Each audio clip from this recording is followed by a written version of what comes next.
Hi, hello everybody. We've had a few technical challenges. We wanted to do a YouTube live. 1,000 apologies for that. So I am Dr. Shabnam Daskar, and I am with my wonderful friend and classmate from medical college, Dr. Mona Lisa Goswami, who's a neurologist. She will introduce herself. And Hello. yeah, 1 minute, Mona Lisa. So unfortunately, because of Yeah. numerous technical challenges, she is on a WhatsApp phone call instead of being on the Zoom call today. And you can see that my name is showing up as my wonderful business associate, Mikhaloffer, but I am Dr. Shabnam Daskar. And over to you, Mona Lisa. Thank you, Shabnam. Our apologies once again to our viewers because you can't be viewing me.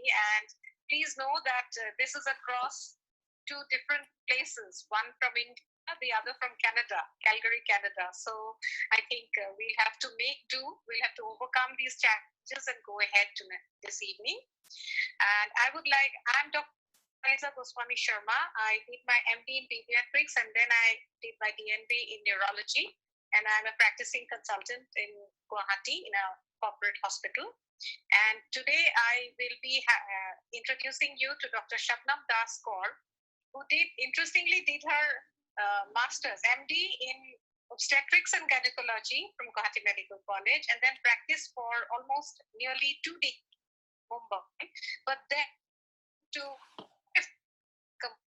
went to her metabolic and medicine from the American Academy of Anti-Aging Medicine, and she works in Calgary, where she's the director of medical education in Better Medical Center, and she also works at a Maryland University of Integrative Nutrition, immunity, sleep, hormonal changes in the body are Shabnam's passion, and all of you will realize as you go along the in-depth knowledge that carries with her and which she so easily passes on to common people. So in terms, in language, we really follow very easily.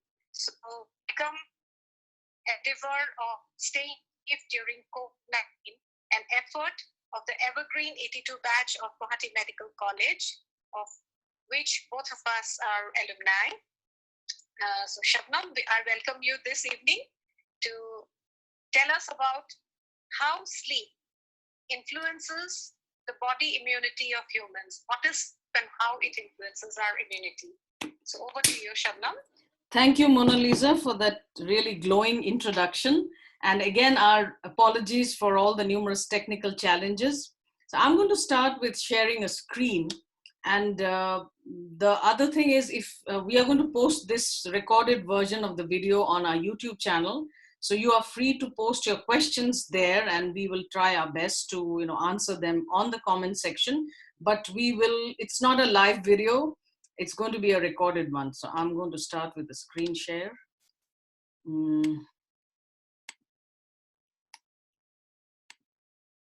Okay, sleep deprivation and immunity. Now, why did Mona Lisa and I choose that particular topic is because many reasons. Number one, people in general sleep a whole lot less now than ever before in history. And I don't need to quote numbers, but you will see, ask yourself, how many hours are you sleeping now versus how many hours were you sleeping when you were much younger or in school?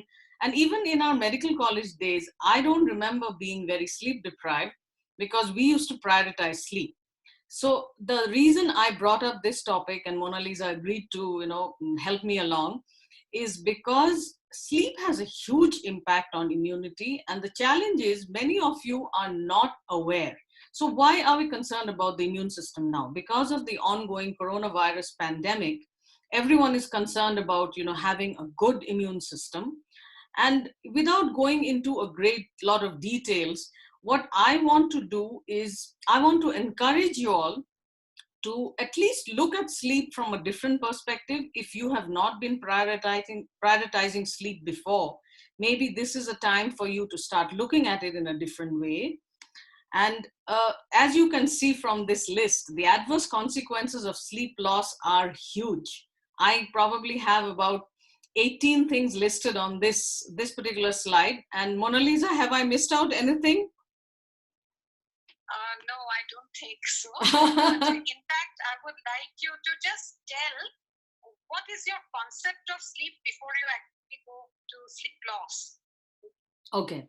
Sleep. So thank you, Mona Lisa. So one of the things is, why do we sleep? That is the most important question. And interestingly enough, sleep is not something, Mona Lisa, I don't remember we studied a lot about sleep when we were undergraduate students no, in we the... didn't. I don't remember any lectures on sleep. My study of sleep was in MD. Yeah. So you, as a postgraduate student in neurology, you studied about sleep. But it is such a vital part of our life. Otherwise, evolutionary, if you think, why would Mother Nature design our bodies in such a way that we need to spend about 1/3 of our day in a state of complete, like, it's a state when you are not reproducing, you are not foraging for food, if you think back to our hunter-gatherer ancestors. So obviously sleep has a huge impact on our body functioning. So one of the things that has been found out recently is the detoxification system in the brain. So the brain is a place where we know that it doesn't contain some things called glymphatic system, but recent studies have shown that it has something called the glymphatic, Glymphatic, glymphatic system, which is... Absolutely. Thank you, Mona Lisa. As a neurologist, I know you're very familiar with it. So the glymphatic system functions at night. So all the detoxification processes, particularly if you think in terms of dementia and Alzheimer's is one of the types of dementia, is a huge problem. It is almost like an epidemic worldwide now. And age is not the only risk factor. Sleep loss is one of the factors, but again, I don't want to trivialize saying that sleep is the only thing that is important in Alzheimer's, but it's one of the factors. There are many other factors as well. And the other thing that happens during sleep is memory consolidation. So all throughout the day, you do a lot of bunch of activities, you're learning and all those things. But it is at night when you sleep where memories are made long term. So to put it very in simple terms. Therefore, if you lose sleep, obviously you'll have problems with memory. And you don't need a lot of me to quote a lot of studies saying how memory is affected. You can just judge for yourself. When you're sleep deprived, do you feel that your brain works the same way? As I was telling my friend, the days I'm sleep deprived, I feel as if my thoughts are going through jello. So jello is like a jelly-like substance. So it's that clarity of thinking. And of course, memory loss. And again, I'm not saying sleep loss is the only cause of memory loss. There are also other things.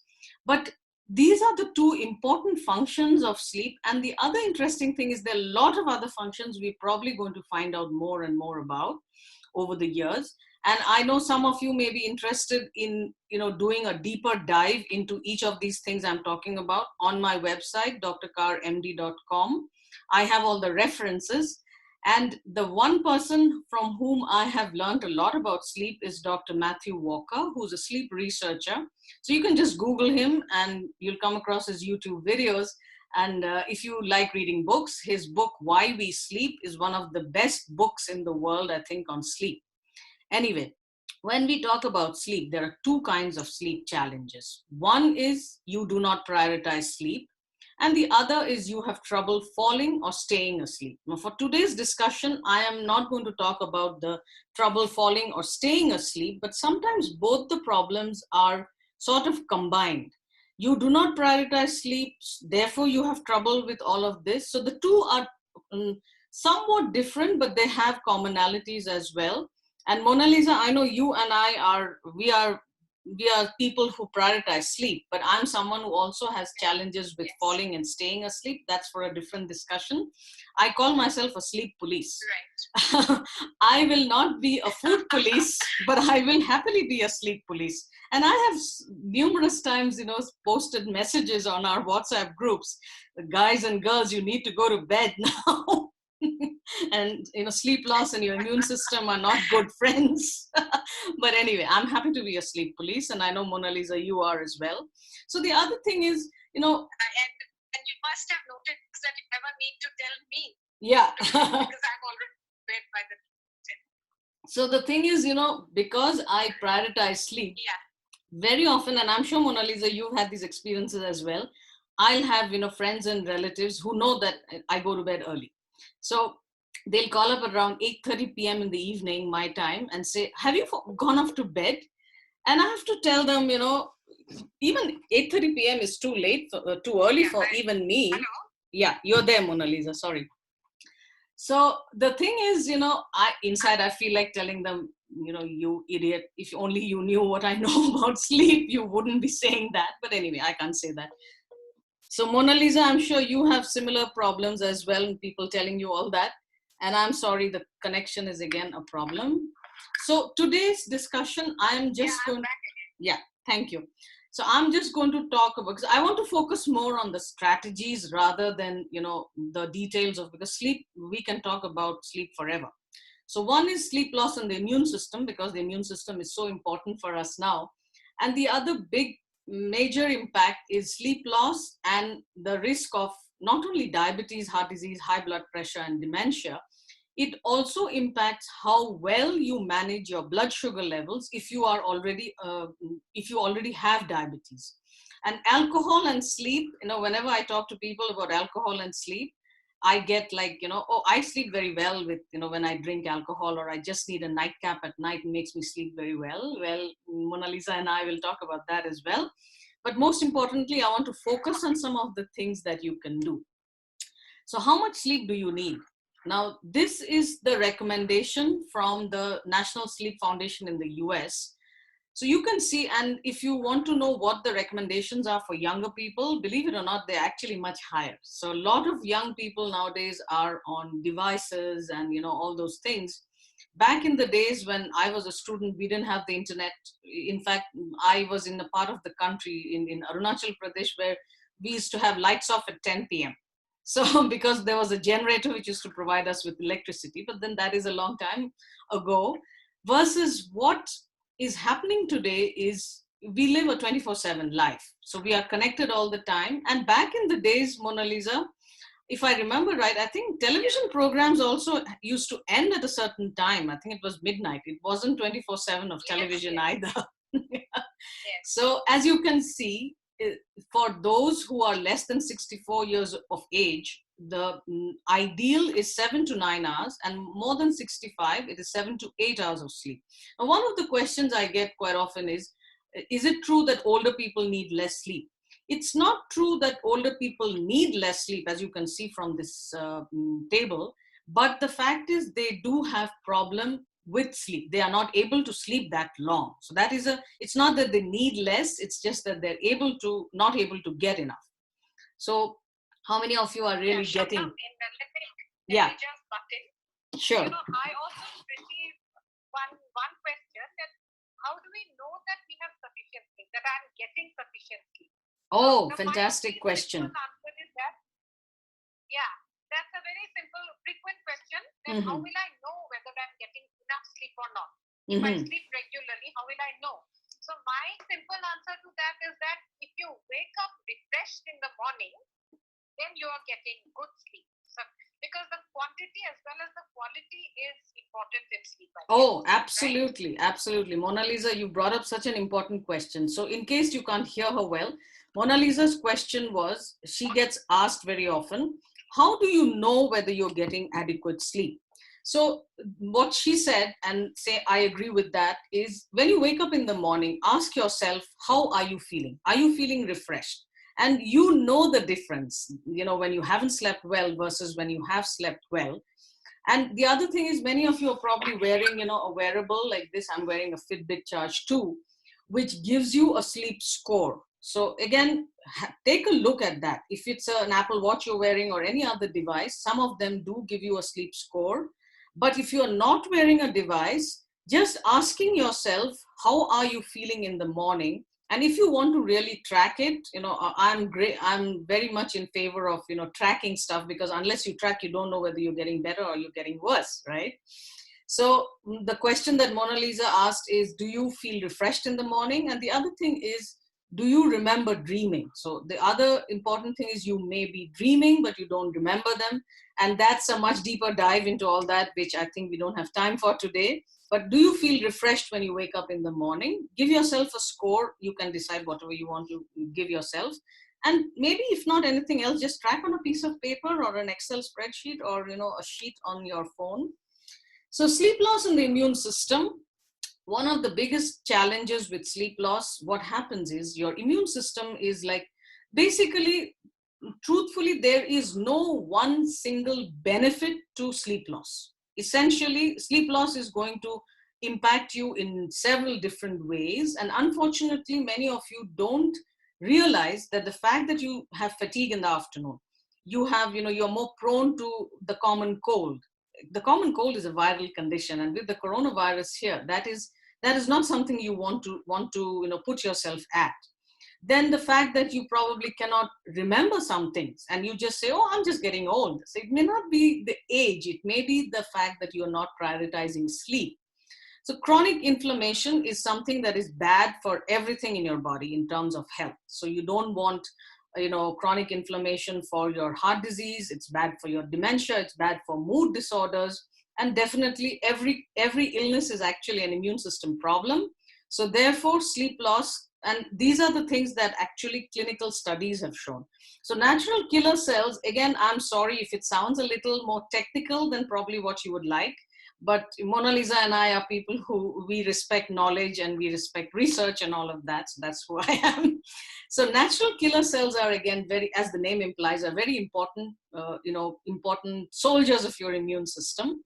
Sleep loss, and they've done numerous studies. One of the studies showed that just sleeping, I think, less than 5 hours every night, and this was not even long term, just sleeping less than 5 hours every night, reduced natural killer cell activity by about 70%. 70. That's a huge number.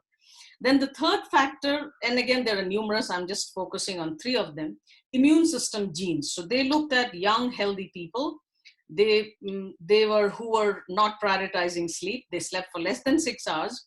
They found that there were about 711 genes which were either upregulated, downregulated. So upregulation, downregulation means they were not functioning as well.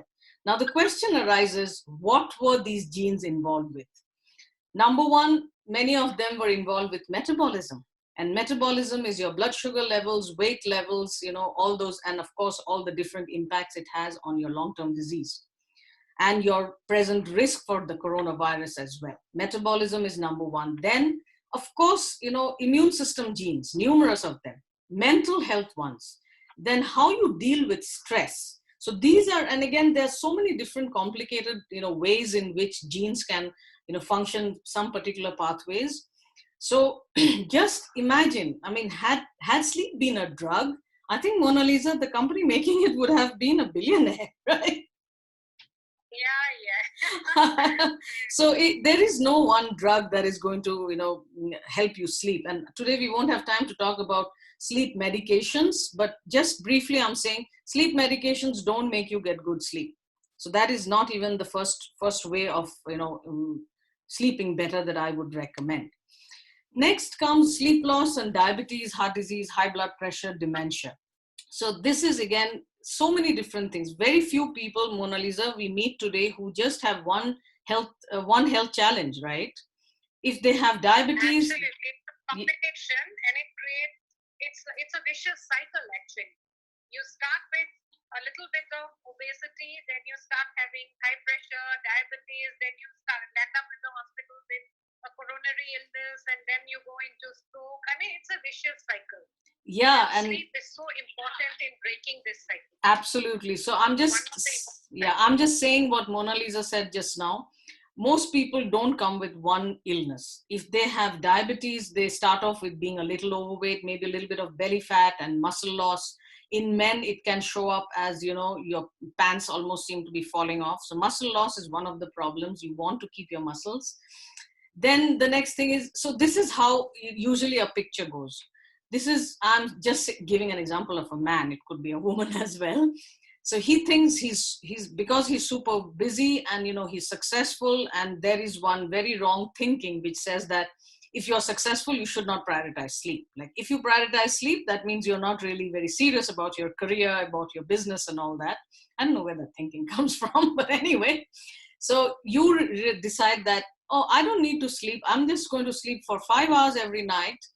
And then what happens next? Next is you are making poor food choices, because that is one of the things that happens. You lose your impulse control, because sleep loss impacts, and Mona Lisa can expand more on that, impacts the executive function of your brain. So that is the CEO, the prefrontal cortex. So the CEO of your brain, what does it do? Yeah, thank you, Mona Lisa. So what does the CEO of your brain do? It makes you make the more difficult, better decisions. And it will prevent you, so when you are deciding, should I eat that, what is the high carb, let us say, should I eat that biscuit with my tea versus, not eat anything at all with my tea. See, the prefrontal cortex of your brain will help you make the choice where you throw away the biscuit, you don't even keep them in your office or your home, and you just have plain black tea with no sugar and no milk as well.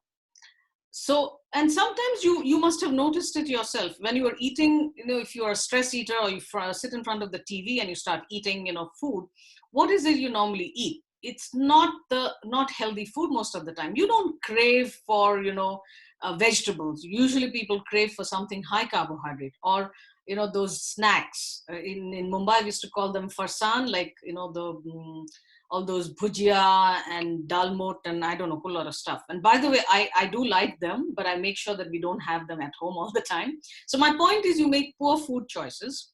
Then what happens is you go to the doctor and your blood sugar has gone up and you are told, oh, now you have diabetes, so you need to be on a medication.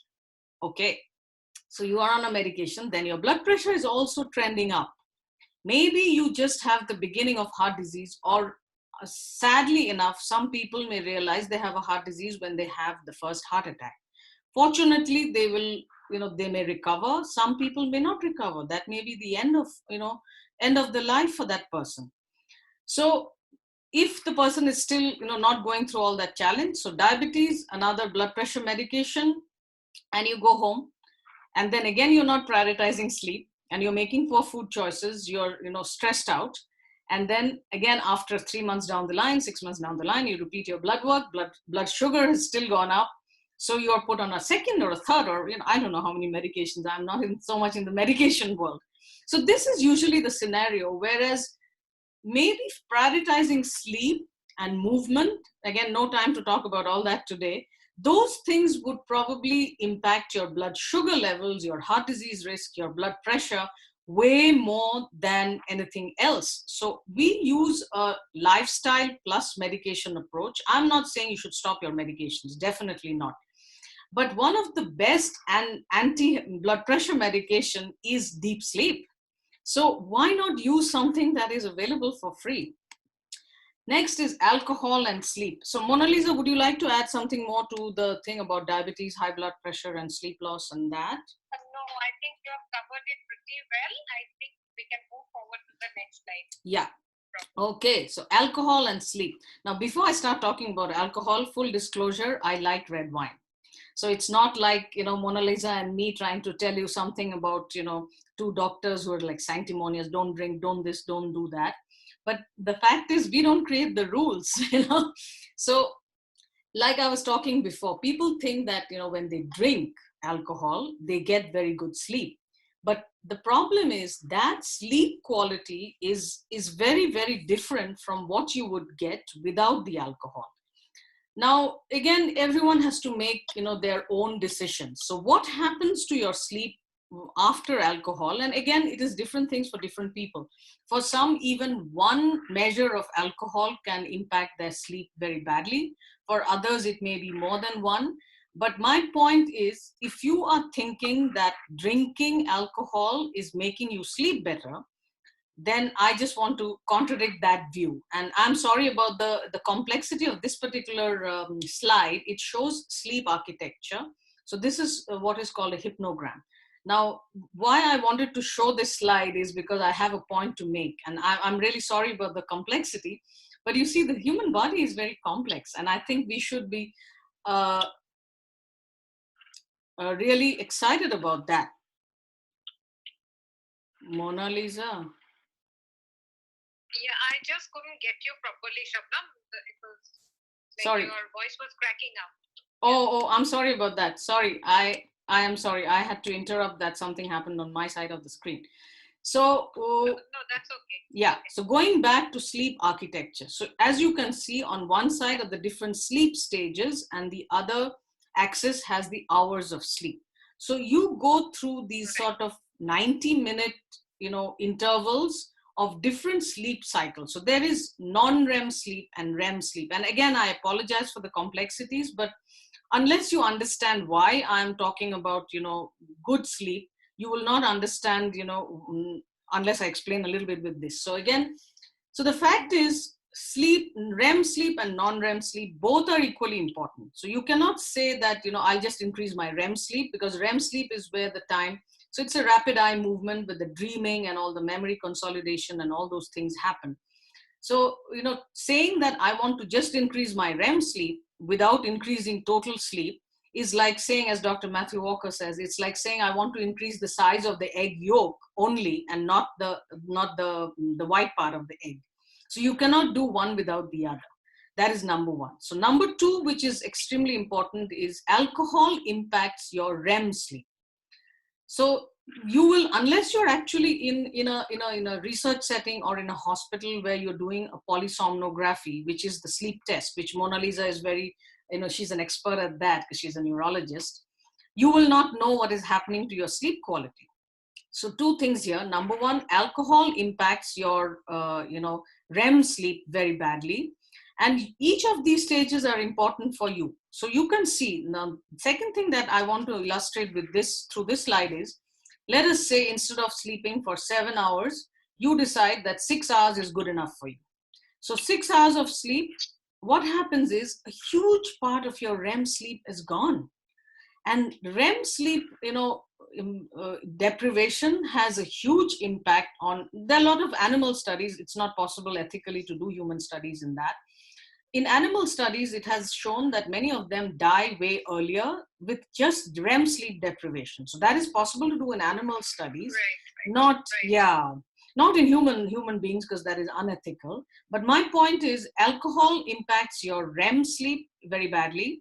And the second thing is, if you decide to sleep for 5 hours or 6 hours, you are taking away a huge part of your REM sleep, which is not something you want to do, particularly in relation to your immune system.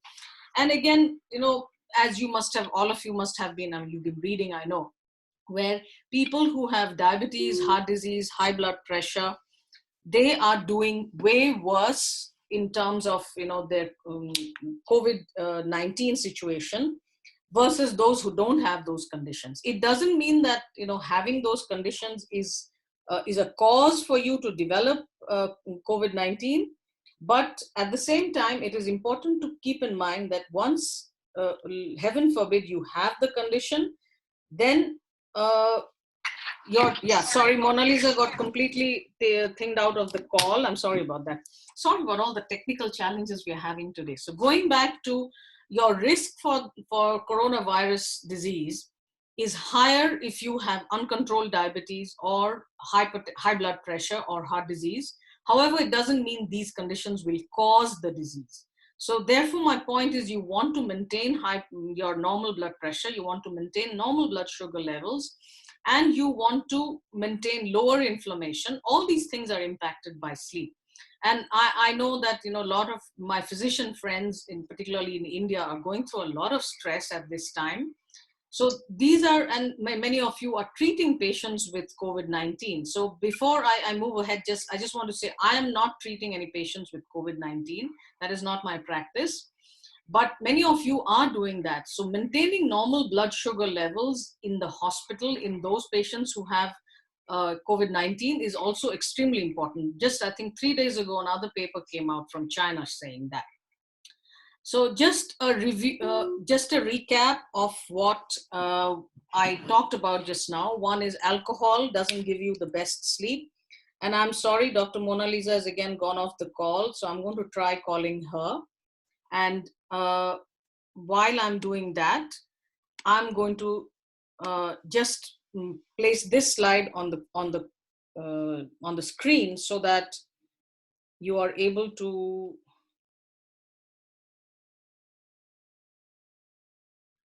Sorry about that.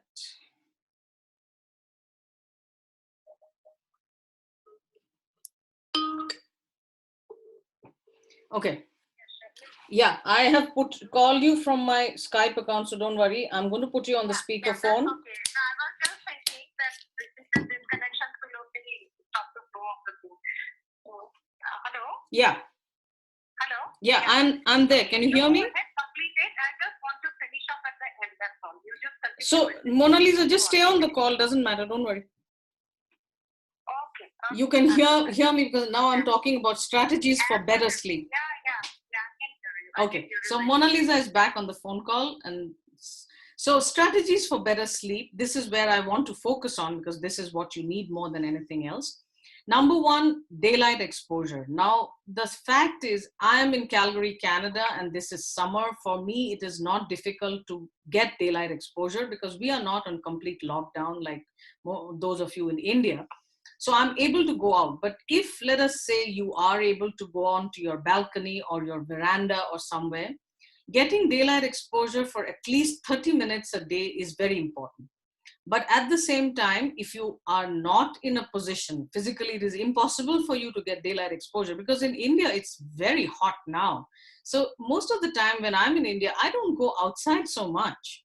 So yes, it is important, but at the same time, for those of you who are not in India and you're in a position to get daylight exposure, yes, for sure. And this is daylight exposure without your, your dark glasses. So before midday, no dark glasses, just daylight falling on your eyes because you don't want all those filters. That is the important thing. But the second thing is when I talk about, I'm coming to that. When I was making this slide, I think I didn't put it in the right order. So the other thing that I wanted to talk about in relation to light exposure is the blue light. So I am in Mona Lisa, you can't see my slide. So I'm on number 4, number 2 and number 3, I'll talk about in a while. So I can see, I have the slide with me, so I'm able to see it. Okay, thank you. So daylight exposure, the other thing is we have a lot of artificial light exposure today, which we never had before. Like if you're sleeping, your bedroom needs to be completely dark. So it has to be like a cold, dark cave is what we say. And if you are not able to achieve that through, covering your your windows with thick curtains, the other thing would be, and I'll talk about that in a while, how you can make your environment darker. But ideally, no TVs in the bedroom. You don't want any lighted devices. And if you can avoid keeping your cell phone next to your head at night, I know many of you don't have the option. Some of you are dealing with emergencies, and most of us don't have a land phone anymore, right?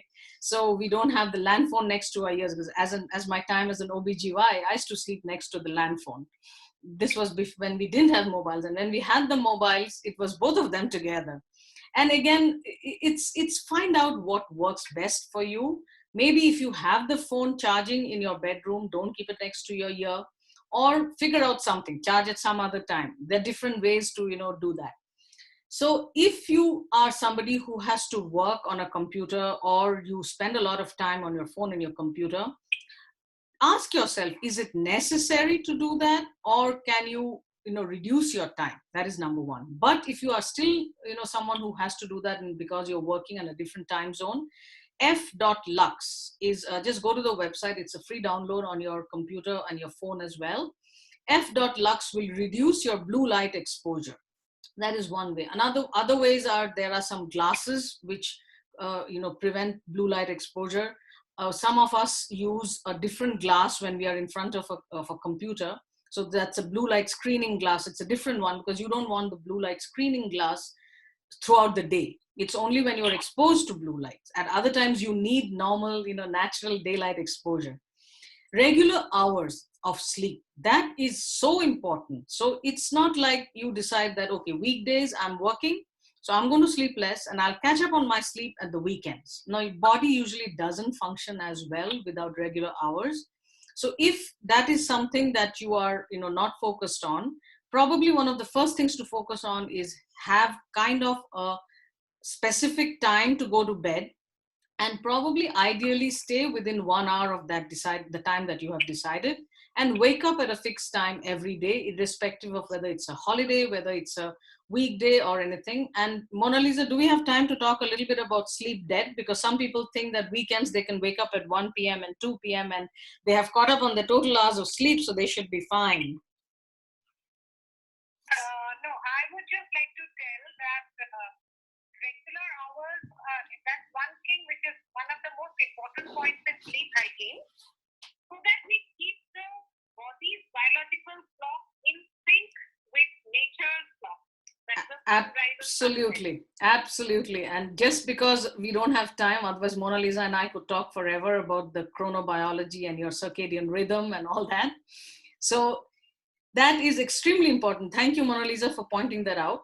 The other thing is, if you are not wearing a device or something that, that is tracking your sleep, then you don't know exactly how many hours you're sleeping. And I have been guilty of that. So before I started wearing a device, I used to equate my, time in bed to the hours I have slept. And when I first started wearing a device, I realized I wasn't really sleeping as much as I thought. So that is something called sleep efficiency. So if you take, let us say 15 minutes, 20 minutes, half an hour to fall asleep, then that is still time you spent in bed. So remember, this is extremely important. And the other thing is, let us say you have decided that you're going to prioritize your sleep and you are going to give yourself 7 hours of sleep, not time in bed.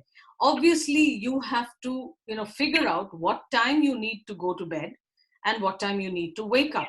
So make sure that if your goal, thank you, Mona Lisa. If your goal is to get 7 hours of sleep and you are only scheduling 7.5 hours in bed, it may not work, because your sleep, the time it takes for you to fall asleep may be 45 minutes. Again, that is something important to bear in mind.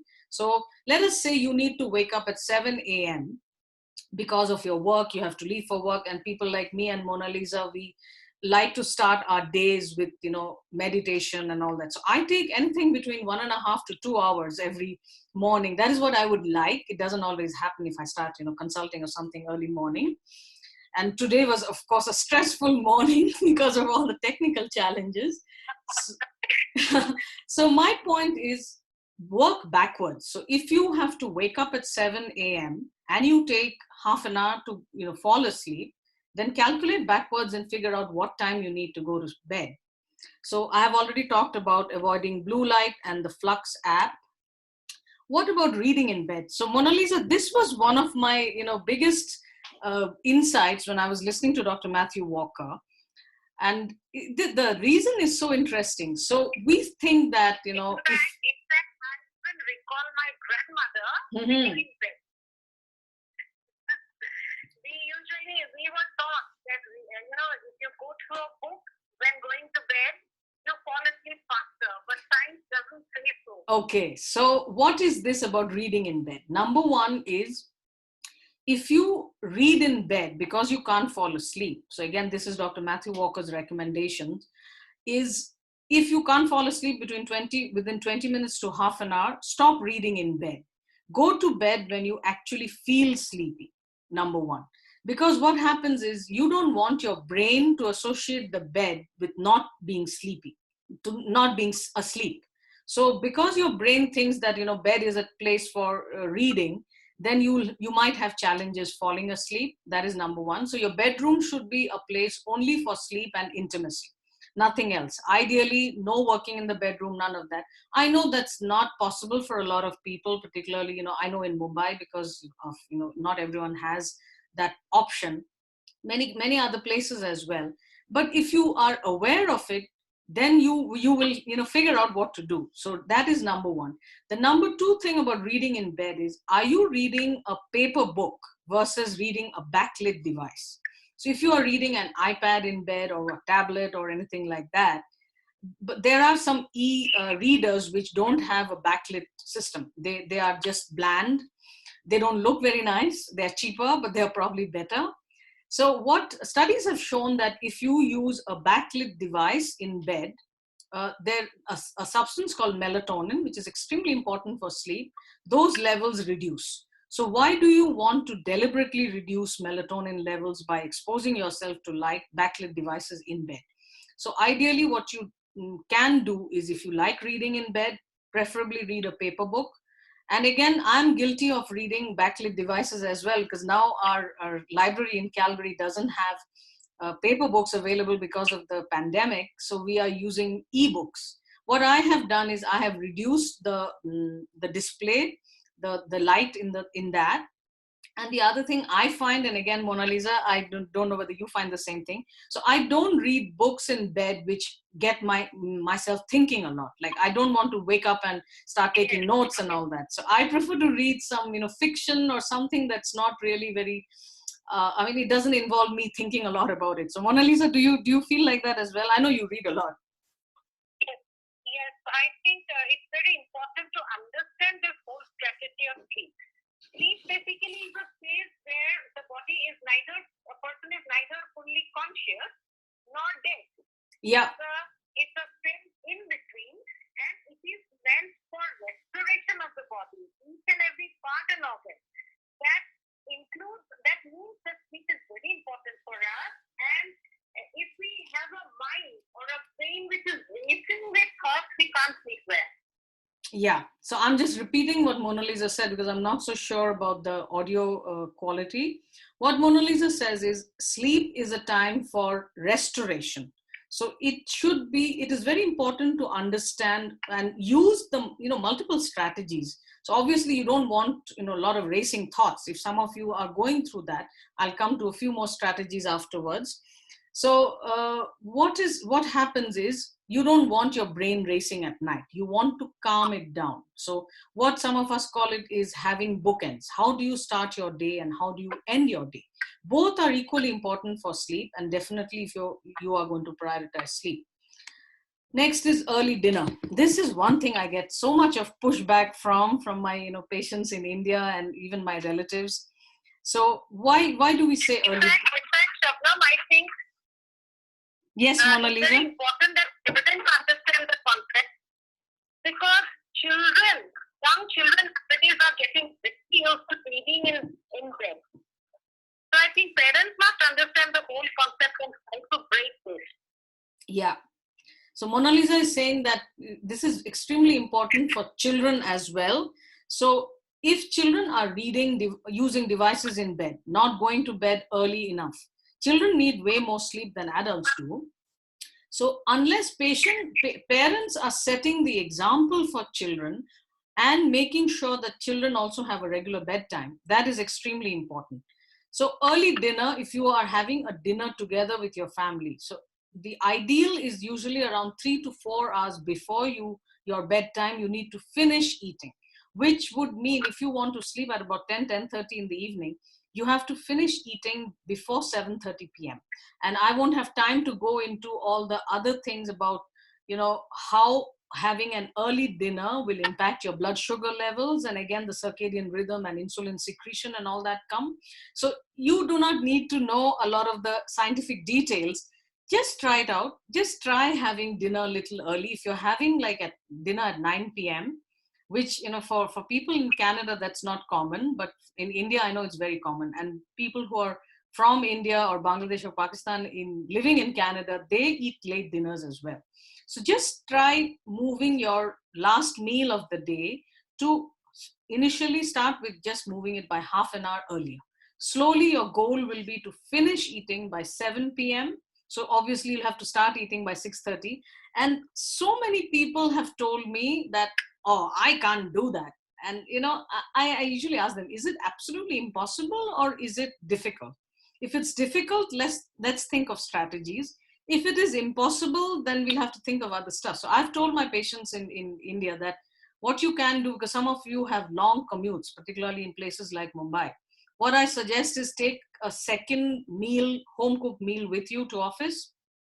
Finish your meal in the office so that by the time you reach home, you don't need to eat a heavy meal at that time, just before going to bed, early dinner.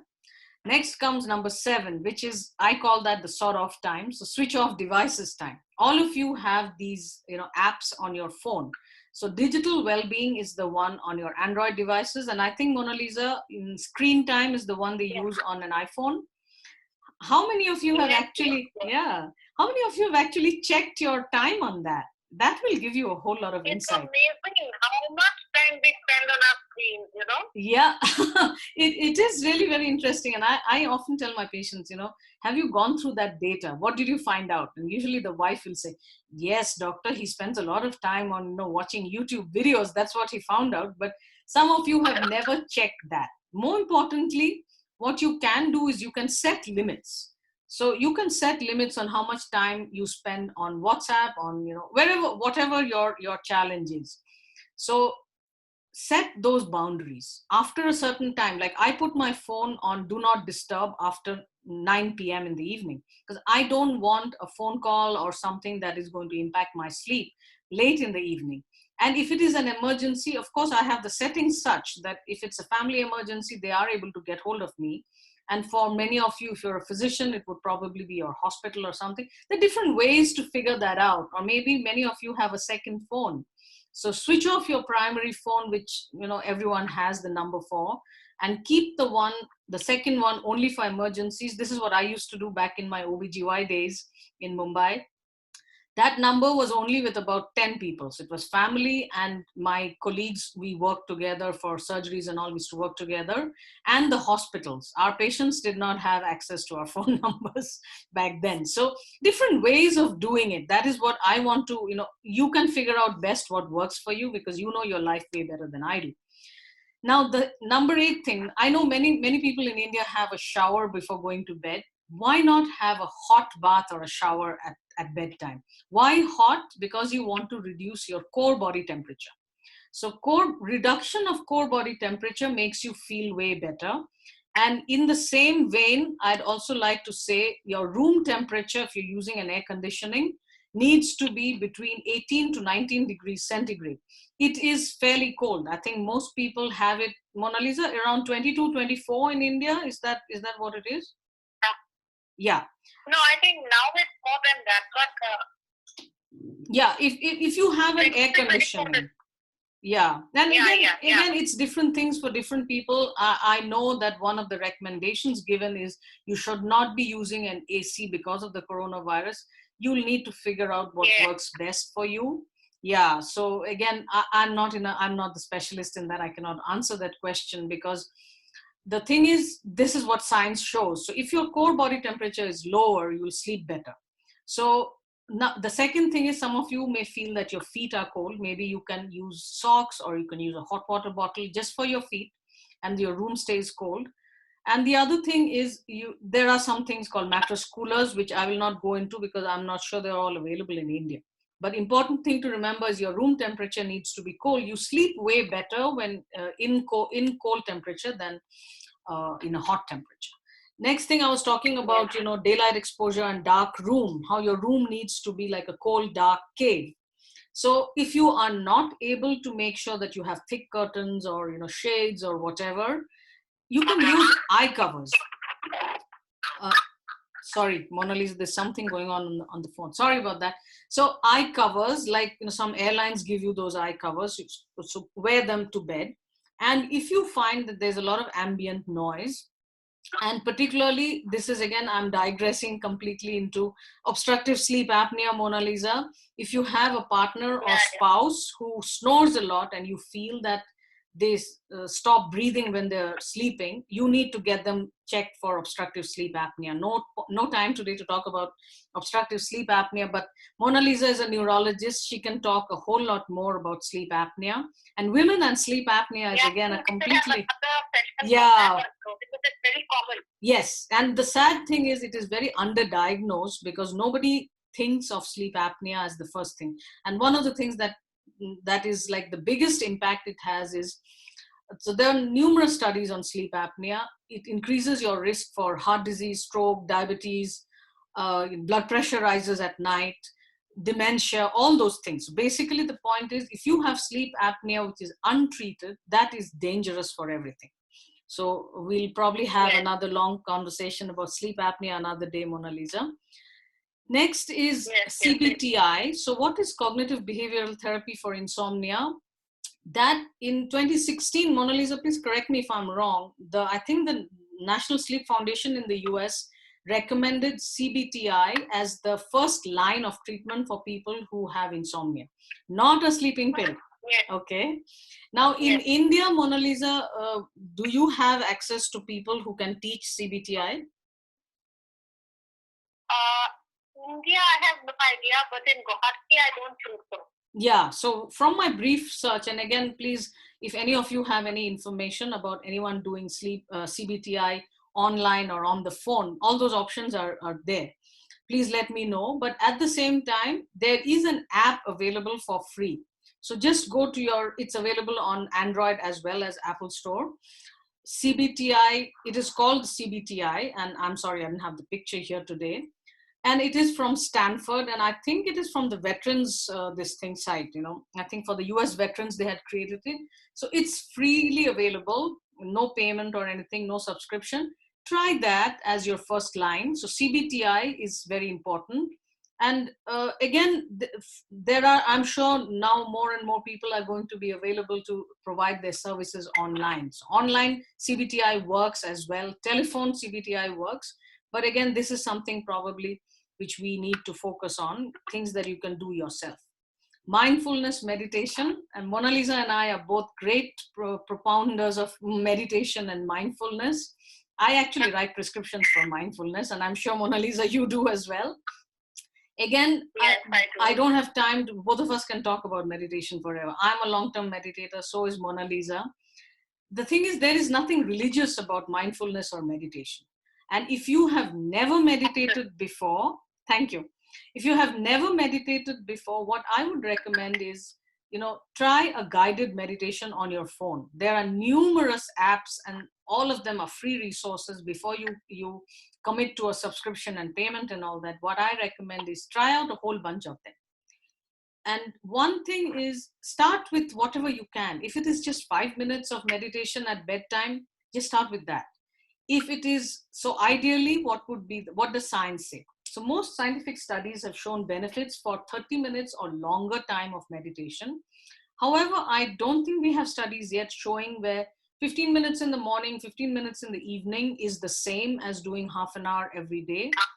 I personally, because I have been meditating for long, I find that doing 30 minutes at a time is very different from doing 15 minutes. But my point is, start with what you can. And more importantly, don't judge yourself, oh, I'm not able to hold my, change my thoughts. I'm not able to control my thoughts. Don't try controlling your thoughts. Asking the brain to stop thinking is like asking your heart to stop beating, right? So then, Mona Lisa, what would you like to add for to the meditation piece? Meditation, I can just go on and on and on. But what I'd like to tell is that once people start doing it, the first thing that I tell them is, most of the time they have complaints that they are not getting any benefit. They are not noticing any benefit. The first thing that I ask them is, if you meditated yesterday, what was your sleep quality that day after meditation, and what was your sleep quality prior to meditating? Usually, the effect of meditation is most noticeable if they actually think about it in sleep. Mm-hmm. They always sleep better. Yeah. So what Mona Lisa is, sorry. Their pulse rate comes down, their blood pressure comes down. All these have to be measured to be actually noticed. Yes. So basically, in 10 or 15 days, they'll realize that they have become calmer, their quality of sleep is better. Yeah. That is, I think, a very good first question to ask. Yes. So I'm just repeating what Mona Lisa said is, so she says some people say, I don't think I'm getting any benefits from the meditation. So the point is, unless you're actually tracking. So she says that, how did you sleep the next night after you meditated? Did you feel that there was a difference? So this is the point which both of us are trying to make. Unless you're actually tracking, and tracking is like whether it's an app or it's just a notebook and pencil and pen like the old fashioned way, or it's an Excel spreadsheet, or anything like that, it's up to you. But unless you're tracking, you won't know what is working for you and what is not working for you. And I'm like a huge proponent of any kind of tracking. And I usually ask patients, what did you find out? And some of the insights that many of you will find out is not something that I can even tell you as a physician, and Mona Lisa also. In just a half an hour consult or a 15-minute consult, most of the time you're not able to do a deep dive into all of that, but you can figure that out. You don't need a doctor to do a lot of that stuff for you, right? And the last thing that I want to talk about is self hypnosis to make you go to sleep. Again, if you don't have access to a hypnotherapist, there are a lot of online resources. My recommendation would be buyer beware, because don't just go and buy anything because somebody is promoting it. Check the credentials of the person who is, who is selling that. Is the person someone who is a certified hypnotherapist? Are they a psychologist? What is their credential? And some of these self hypnosis for sleep, these are not, they don't cost a whole lot. So my point is, both of us have discussed about 13 different strategies. There are a whole lot more. We haven't talked about caffeine and all that, but you will be in a good place if you start off with these. And I think that brings us to the end of my presentation. And I will stop sharing the screen. Anyway, doesn't matter. So Mona Lisa, concluding comments? To add a few things. Yes. I'd just like to wrap up in very simple words.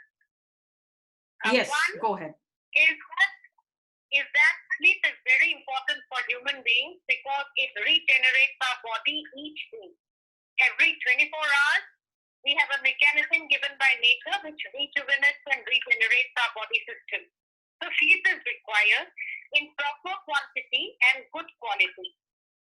This will not only boost our immunity and help us from remaining healthy, but it will also boost the memory of kids. And in adults, when you have a good sleep the night before, your productivity the next day is much better. So in your daily life, an adequate sleep and rest is very important.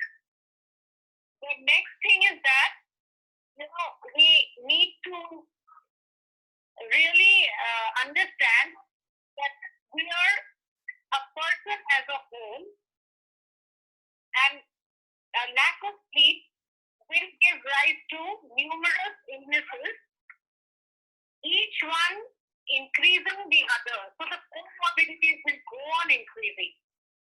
And we have been given several, 13 in fact, strategies for better sleep, or what I would like to call sleep hygiene methodology. And even if you start off with a few, it's good. There is always a beginning. And as you go on, you can keep on adding the points which you can, according to your convenience, but start off somewhere. That's the most important thing.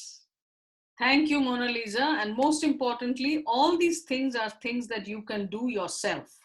And again, in conclusion, I will say the usual disclaimers. What Mona Lisa and I have discussed today is not to be considered as medical advice. This is for information only. That is the obligatory disclaimer we have to put in because both of us are physicians. And I am again sorry about all the technical challenges. We couldn't go live, but I would love to hear your questions. And we will post this video on the YouTube channel called Living with COVID-19. And please feel free to comment in the comment section. And if possible, if you have any questions, we'll try to respond to them. And my website is drkarmd.com. And Mona Lisa, if people want to get in touch with you, what is the best way? Is it to email you? Yes, of course. They can email me at srita@hotmail.com.